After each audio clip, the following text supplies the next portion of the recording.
Hello नमस्ते आदाब सत श्री अकाल दोस्तों। आज मैं आपके लिए लेकर आया हूं एक बहुत इंपॉर्टेंट टॉपिक जिसका नाम है आर्टिकल्स। दोस्तों अगर आपको याद हो, मेरी पिछली लाइव क्लास में मैंने आपको बताया था कि ये जो वर्ड है द, ये इंग्लिश लैंग्वेज में सबसे ज्यादा सर्च किया जाता है और सबसे ज्यादा इसको यूज भी किया जाता है। तो दोस्तों आज हम देखेंगे कि ये तीन वर्ड्स ये इतने इंपॉर्टेंट क्यों हैं, क्या इसके बिना इंग्लिश लैंग्वेज एग्जिस्ट करेगी या नहीं करेगी, और क्यों हम इनको लेकर इतना कंफ्यूज होते हैं, उसका भी मैं आपको आज रीजन बताऊंगा। तो दोस्तों अगर आपको मेरी ये वीडियो अच्छी लगे तो प्लीज मेरे इस वीडियो को लाइक कीजिएगा और अपने दोस्तों के साथ शेयर भी कर लीजिएगा। अब हम स्टार्ट करते हैं आज की वीडियो जिसका नाम है आर्टिकल्स।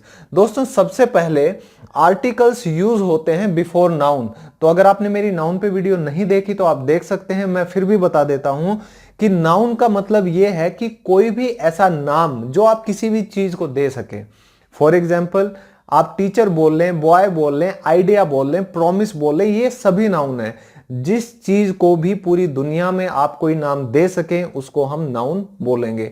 तो जो हमारे आर्टिकल्स हैं वो नाउन से पहले आते हैं। लेकिन आप अगर सोचते हैं कि नाउन से पहले तो सिर्फ एडजेक्टिव आता है तो आप सही बोल रहे हैं। तो इसीलिए आर्टिकल्स को हम एडजेक्टिव भी बोलते हैं और इसको हम डिटर्मिनर भी बोलते हैं आज की मॉडर्न इंग्लिश में। क्योंकि डिटर्मिनर इसलिए दिस दैट दीज दोज, ये हमें एक आइडेंटिफिकेशन करवाता है कि हम किस नाउन की बात कर रहे हैं। अब देखिए ए, एन और द, ये हमारे तीन आर्टिकल्स हैं, ये सबको पता है।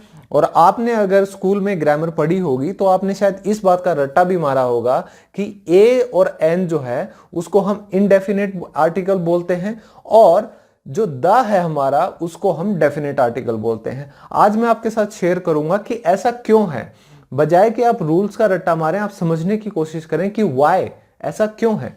अब देखिए सबसे पहले जो ए और एन है उसका अगर हम हिंदी में या आप अपनी भाषा में मतलब निकालना चाहें तो उसका मतलब सिर्फ है कि कोई, जो कि पक्का ना हो, सर्टेनिटी अगर हमें नहीं है कि कौन है। There is a boy, there is a boy, there is a girl, he is a boy, he is a girl, I am a teacher. तो उसमें आप सर्टेन नहीं हैं तो आप किसका यूज करेंगे, कोई, मतलब पक्का नहीं है। तो आप सिर्फ इतना याद रखो कि अगर आपको ये लगता है कि आप किसी के बारे में बात कर रहे हैं, चाहे वो कोई भी चीज हो, और वो पक्की नहीं है और सिंगुलर है, दोस्तों जो ए, एन और द है ये हमेशा सिंगुलर के साथ ही यूज होगा। तो अगर आप सोचें कि बॉयज के साथ देयर आर अ बॉयज आप बोलोगे तो वो बिल्कुल गलत होगा। तो सबसे पहला जो रूल आप कहिए या कंसेप्ट जो कहिए मैं आपको समझाना चाहता हूं आज, वो ये है कि अगर आप किसी भी एक सिंगुलर नाउन की बात करें, सिंगुलर मतलब एक,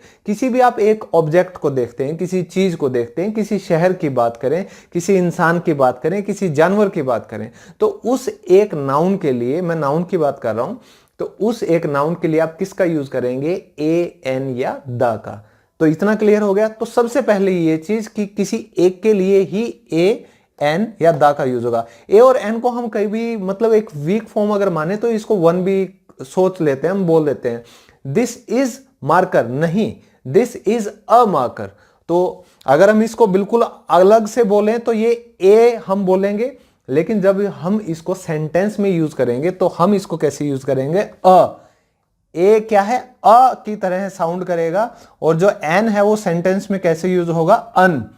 there is an apple, there is an apple, तो उसमें एन का यूज आप करेंगे। नेक्स्ट, जब आप द की बात करते हैं, द और दी, तो इसमें आपको सिर्फ इतना समझना है, आपको एक अंडरस्टैंडिंग होनी चाहिए कि वॉवल साउंड्स कौन सी हैं और कॉन्सोनेंट साउंड कौन सी हैं। दोस्तों मैंने मेरी पिछली वीडियो में बताया है, लाइव क्लास जो मैंने अभी संडे को 8 बजे ली थी, कि जो हमारी इंग्लिश लैंग्वेज है उसमें जो अल्फाबेट है, हमारा वर्णमाला, उसमें 26 लेटर्स होते हैं। लेकिन आज मैं आपको अगर ये बताऊं कि जब हम साउंड की बात करते हैं तो अगर मैं साउंड को बताऊं तो साउंड में 20 तो हमारी वॉवल साउंड होंगी और जो कॉन्सोनेंट साउंड है वो हमारी 24 होती हैं। तो टोटल इंग्लिश लैंग्वेज में अगर आपसे कोई भी पूछता है कि टोटल कितनी साउंड होती हैं तो आप कह सकते हैं कि टोटल 44 साउंड होती हैं। नाउ अगर किसी ने हिंदी पढ़ी है या आपकी किसी नेटिव भाषा में आपके वर्णमाला में ये चीजें होती होंगी, तो जो हिंदी जानते हैं उनको मैं बता देता हूं, ए, आ, ई, उ, ये जो आपके सारे हैं ये वाल्स होते हैं। और क, ख, ग, घ, च, छ, ज, ज, ट, ठ, ड, द, न, त, थ, ब, भ, म, जो भी ये चीजें होती हैं, मुझे पूरा अच्छे से याद नहीं है। तो ये आपकी चीजें कौन सी होती हैं, आपकी कॉन्सोनेंट होती हैं दोस्तों। तो आप इन दोनों चीजों का ध्यान रखें। अब मैं आपको बताता हूं ए और एन को इनडेफिनेट क्यों बोलेंगे, क्योंकि डेफिनेट का मतलब होता है सर्टेन, पक्का। तो अगर कोई चीज पक्का नहीं है तो उसके लिए कोई मतलब ए और एन लगेगा। और अगर आप पक्का हैं, ही इज द टीचर, अगर आप मेरे लिए कहते हैं कि he is the teacher who is teaching us English, तो आप पक्का हैं इस बात को लेकर कि यही वो इंग्लिश का टीचर है जो हमें अंग्रेजी पढ़ा रहा है। तो अगर आप पक्का हैं किसी चीज के लिए और वो चीज एक है, सिंगुलर नाउन है, तो आप यूज करेंगे द का। दोस्तों अब शायद आप थोड़े बहुत कंफ्यूज हो गए होंगे, तो आपके इस कंफ्यूजन को दूर करने के लिए मैं आपके लिए बहुत एग्जांपल्स यहाँ पे शेयर करने वाला हूं, और लास्ट में आपके लिए क्विज भी होगी ताकि आप देख सकें कि क्या आपने इस चीज को अच्छे से समझा है या नहीं। तो चलते हैं अब इसके एग्जाम्पल्स की ओर पे। सो फ्रेंड्स, अब सबसे पहले आप एन के एग्जाम्पल्स देखिए। अगर मैं देखूं सबसे पहले तो एन का हम यूज करते हैं सिर्फ वॉल साउंड्स के लिए। तो हमारी 5 जो हैं ये हमारे वॉल्स हैं, और वॉल साउंड्स कितनी है दोस्तों, टोटल 20। तो ये याद रखिएगा, साउंड में और वॉल्स में ये हमारे सिर्फ लेटर्स हैं। तो ये 5 अगर किसी के सामने आते हैं तो जरूरी नहीं है कि उनके सामने एन लग जाएगा। ये सिर्फ ये बता रहे हैं कि ये साउंड अगर आती है ए, ई, आई, ओ, यू, तो ये आपको साउंड देखनी है। अब इसको हम कैसे, ये एग्जाम्पल देखिए मैंने लिखे हैं आपके लिए, कोशिश की है कि सबका यूज हो। An honest man, he is an honest man. तो इसमें किसकी साउंड आ रही है दोस्तों, इसमें ओ की साउंड आ रही है, ओ। ओके, तो ये साउंड इसमें आ गई, तो आप इसको यहां पे देख सकते हैं। ही इज एन एमएलए, तो इसमें ए की साउंड आ रही है। इसमें किसकी साउंड आ रही है, ए की। ओके, तो इसमें ए की जो साउंड आ रही है उसमें आप किसका यूज करेंगे, एन का। He is an air. अब दोस्तों इसको जो हवा होती है ना, एयर, वैसे ही प्रोनाउंस करते हैं, हायर नहीं होता है। हायर का तो एसी आता है, ठीक है। तो जो वारिस है, एयर का मतलब होता है वारिस। अगर कोई राजा है, उसका वारिस है, कोई बहुत ज्यादा संपत्ति है, प्रॉपर्टी है, तो उसके लिए क्या होता है, वारिस, जिसका नाम है एयर। तो ही इज एन एयर। तो इसमें भी किसका यूज हो गया दोस्तों, इसमें भी ए साउंड का यूज हो गया। अब इसमें अगर हम बात करें तो यू तो आ गया, लेकिन इसमें यू नहीं आ रहा है, इसमें अ साउंड आ रही है, ठीक है। Do you have an umbrella, do you have an umbrella. तो याद रखिए, एन तो हम बोलेंगे जब इसको सेपरेट बोलेंगे, और अन हम बोलेंगे जब हम इसका सेंटेंस में यूज करेंगे। Do you have an umbrella, do you have an umbrella, an. Okay, तो इसमें भी देखिए आप, साउंड किसकी आ रही है, अ की। अब इसमें आपका आई आ गया, तो आप देख सकते हैं ये I, intelligent. She is an intelligent girl, she is an intelligent girl. तो उसमें आप देख सकते हैं साउंड का। तो अब ये अम्ब्रेला मैंने दोबारा लिख दिया, कोई बात नहीं, अब हम काट सकते हैं इसको, आपको पता भी होगा, मैं कई बार चीजें रिपीट कर देता हूं, ठीक है। तो do you have an idea, और आप ये कह सकते हैं I have an idea, I have an idea. तो इसमें भी आप देख सकते हैं साउंड, यहां पे आपको पता चल जाएगी। तो इसी तरह आप इसको देख सकते हैं कि he is an old man, कि वह एक बूढ़ा आदमी है, he is an old man. तो यहां पे भी साउंड आ गई। तो आपको सिर्फ ये देखना है कि कोई भी वर्ड है, वो जब प्रोनाउंस हम उसको करते हैं तो शुरुआत उसकी कौन से वाल साउंड से होती है। अगर नहीं होती तो आप ए लगाइए, होती है तो आप एन लगाइए। दोस्तों इसके आप जितने एग्जाम्पल करेंगे ना, उतनी ही आपको क्लैरिटी आएगी। मैं आपको क्विज भी करवाऊंगा, बस एक बार ये कंप्लीट कर लेते हैं। अगर आपसे कोई पूछे कि क्या आपके पास टाइम है, तो आप कह सकते हैं yes I have an hour, I have an hour. तो आप उसमें भी क्या बताएंगे, एन, क्योंकि इसमें जो साउंड है एच साइलेंट हो गया, और साउंड किसकी आएगी, ओ की। ऑलराइट, अब कोई अगर इंजीनियर है तो वो बताना चाहे कि आई एम ए डॉक्टर, तो उसमें अ आएगा, और लेकिन ई हमारा साउंड आ गया, तो ई के लिए हम क्या दोस्तों यूज करेंगे, ही इज एन इंजीनियर। तो आई होप ये चीजें आपको याद रहेंगी कि आपको सिर्फ जो पहला अक्षर है उस पे नहीं जाना है, लेकिन आपको क्या देखना है कि अगर आपके वावल साउंड आ रही है, तो जिसने हिंदी पढ़ी है वो तो देख सकता है कि ए, आ, ई, उ, ए, ऐ, ओ, औ, अंग, ए।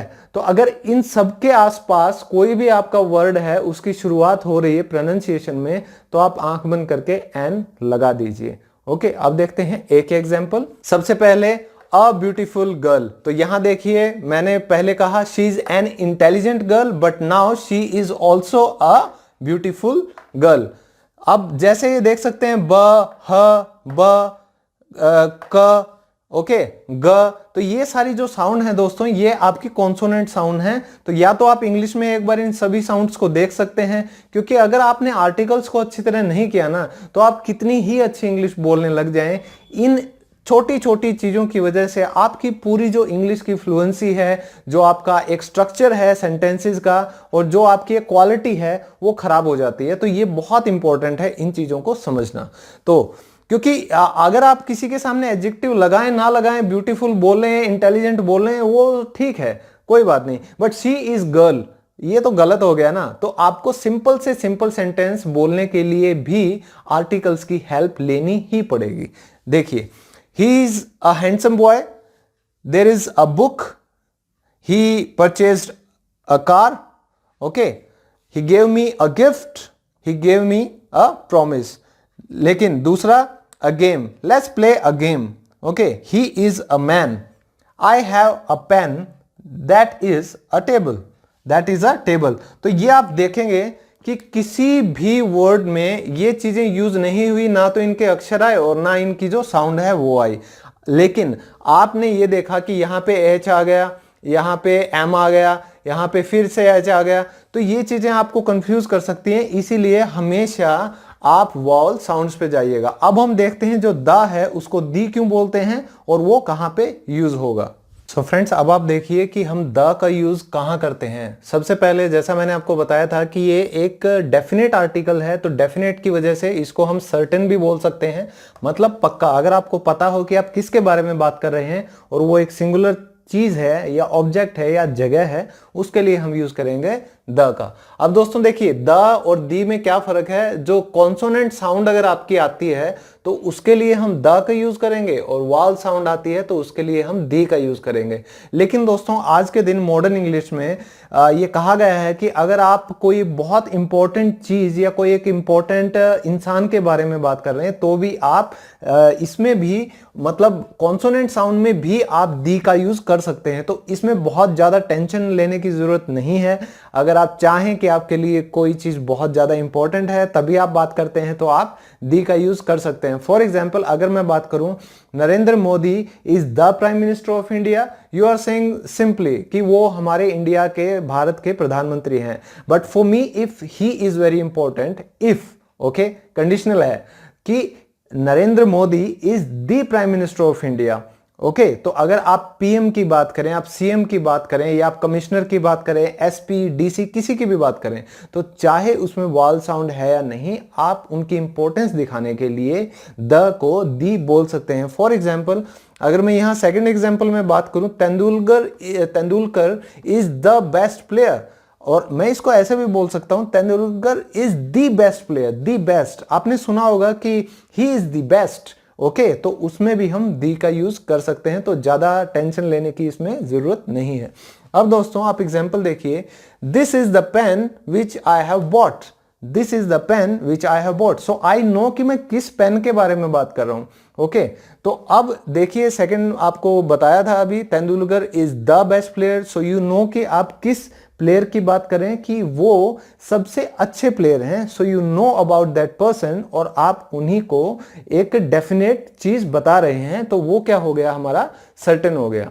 अब इसके कुछ रूल्स हैं दोस्तों, ये आपको याद रखने पड़ेंगे। I can't help you here, okay. तो इसका रूल जो है वो है, जैसे अगर नदियां हैं तो जहां भी आप देखें कि कोई नदी है उसके सामने आप द का यूज करेंगे। अगर आप कोई माउंटेन की बात कर रहे हैं, पीक की बात कर रहे हैं, दी एवरेस्ट बोलेंगे आप, द हिमालयाज बोलेंगे। तो दी एवरेस्ट मैंने इसीलिए बोला क्योंकि उसमें ए वाल साउंड आ गई। तो आप ध्यान रखिएगा, ये ऑटोमेटिकली आपको आने लग जाएगा। एक बार थोड़ा सा पढ़ लीजिए, इन चीजों को प्रैक्टिस कर लीजिए, अपने आप वो चीजें निकलनी स्टार्ट हो जाएंगी। नेक्स्ट है दोस्तों, अगर आप किसी सी की बात करें, ठीक है, तो उसके लिए भी आपको किसका यूज करना पड़ेगा, द का। अगर आपके कोई भी नेशनल लेवल पे न्यूज़पेपर हैं, वो बहुत फेमस हैं, तो उसके लिए भी आप किसका यूज करेंगे, द का। अब म्यूजिकल इंस्ट्रूमेंट जो होते हैं, अगर हम उनकी सेपरेटली बात करते हैं तो आप किसका यूज करेंगे, द का। जैसे द गिटार, द पियानो, ऐसे। तो अगर कोई हिस्टोरिकल साइट्स हैं, मॉन्यूमेंट्स हैं, तो उसके लिए भी आप किसका यूज करेंगे? द का। अब कुछ एग्जाम्पल मैंने एक एक एग्जाम्पल इनका लिखा है ताकि आपको थोड़ी क्लैरिटी आ गई। तो जैसे ट्रेन्स का नाम है उसके लिए भी द का यूज होता है दोस्तों। जैसे ताजमहल है, यू नो कि 7 वंडर्स में ये इंक्लूडेड है, तो द ताजमहल। या सेकंड जो है द राजधानी एक्सप्रेस, क्योंकि जो ट्रेन्स के नाम हैं, जो एक्सप्रेस जितनी भी हमारी ट्रेन्स हैं उन सबको हम कैसे बोलेंगे?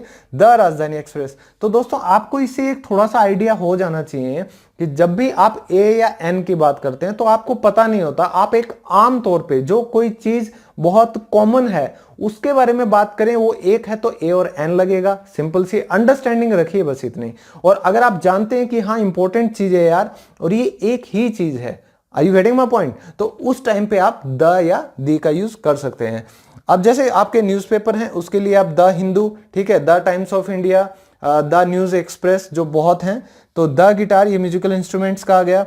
द पैसिफिक ओशियन, तो हमारे जितने भी ओशियंस हैं, कॉन्टिनेंट्स हैं, उन सब का नाम द से हम लिखेंगे। तो कोई आपका समुद्र है उनका नाम है तो द अरेबियन सी। अब दोस्तों मैं आपके लिए क्विज लिखूंगा और आपको कुछ टाइम दूंगा ताकि आप स्क्रीनशॉट लें और वो मेरा ये वीडियो पॉज करके आप उसको सॉल्व करने की कोशिश कीजिए, ताकि जब मैं उसके आंसर्स आपको दूं तो आप मैच कर सकें कि आपने आज कितना सीखा है इस चीज को। Okay, so let's begin. तो फ्रेंड्स मैं रेडी हूं आप सबके साथ इस क्विज के लिए। सबसे पहले मैं आपको 5 सेकंड देता हूं ताकि आप इस वीडियो को पॉज कर लें, स्क्रीन से मैं हट जाता हूं। तो आई होप आप सबने ये कर लिया होगा। अब 1 बाय 1 आप अपने आंसर्स को चेक कीजिए मेरे साथ। सबसे पहले अगर मैं बात करूं NHMT, मैंने एन क्यों बोला? क्योंकि ये ए साउंड है। जैसे MLA था, MP था, उन सब के सामने तो जो मोस्टली हमारी एब्रिविएशंस होती हैं, शॉर्ट फॉर्म होती हैं, उनके सामने क्या लगता है दोस्तों? एन। अब देखिए इसमें क्या आ गया, क्या आपको वॉल साउंड नजर आ रही है? तो AEIOU, तो इसमें हमें साउंड कौन सी नजर आती है? इंडियन, ई। तो ई साउंड अगर इसमें आएगी तो इसमें क्या आएगा? An. I am an Indian. अब देखिए वायलिन क्या है? हमारा म्यूजिकल इंस्ट्रूमेंट है, तो इसके साथ हम किसका यूज करेंगे? इसके साथ यूज होगा द, क्योंकि द हमारा क्या है? एक डेफिनेट आर्टिकल है। तो म्यूजिकल इंस्ट्रूमेंट्स के सामने हमेशा क्या आएगा? एक डेफिनेट आर्टिकल। अब अगर मैं कुर्सी की बात करूं तो कुर्सी तो कोई भी हो सकती है, कॉमन सी बात है। तो आम बात है, तो आम बात के लिए हम क्या लगाएंगे? ए या एन। तो इसमें वाल साउंड तो कहीं नजर नहीं आ रही, तो चेयर से हमारा चेयर है, तो सिंपल सा हम क्या लगा देंगे इसमें? A chair. This is a chair, simple है। अब जो थेम्स है दोस्तों, ये हमारी यूके की, यूनाइटेड किंगडम की एक बहुत फेमस रिवर है, होली रिवर है। तो अगर कोई भी किसी की रिलीजियस बुक है, जैसे the Bible, the Gita, the Quran Sharif, तो हम उन सभी को रेस्पेक्ट देते हैं। हमें पता है कि दुनिया में वो सिर्फ एक चीज है, ओके, तो उसके लिए हम उसको क्या बोलते हैं? द से ही हम उसकी शुरुआत करेंगे। तो चाहे तो आपकी कोई रिलीजियस रिवर हो, कोई रिलीजियस बुक हो, तो उसको हम क्या बोलेंगे? द। तो इसको हम बोलेंगे द थेम्स, क्योंकि ये क्या है? यूके की हमारी एक नदी है जो यूके के लोग, ब्रिटिशर्स बहुत पवित्र मानते हैं इसको।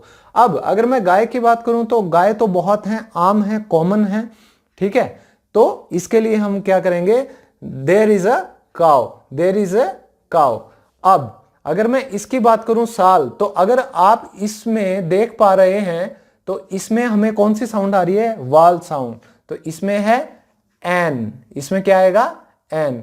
अब पंजाब मेल, तो पंजाब मेल जो है वो एक न्यूज़पेपर है, ओके। तो अगर मान लो न्यूज़पेपर है या गाड़ी है, मतलब रेलगाड़ी है, तो उन दोनों के लिए हम किसका यूज करते हैं दोस्तों? डेफिनेट आर्टिकल, क्योंकि वो सिर्फ एक ही है। तो देखिए अगर मैं ब्लैक शर्ट की बात करूं तो ब्लैक शर्ट तो बहुत कॉमन है, हर दूसरे इंसान के पास है। तो अगर ब्लैक शर्ट की बात मैं करता हूं तो वो एक आम चीज हो जाती है। उसके लिए हम किसका यूज करेंगे? सिंपल सा बताइए किसका यूज होगा? I have a black shirt, simple. अब रेड सी, मैंने आपको बोला था कि ओशियंस की बात हो या सीज की बात हो, हम उसके लिए किसका यूज करेंगे दोस्तों? द का, क्योंकि वो भी एक यूनिक चीज है जो कि एक बहुत कॉमन नहीं है। ऑलराइट, तो दोस्तों आई होप आपके 10 में से 10 आए होंगे।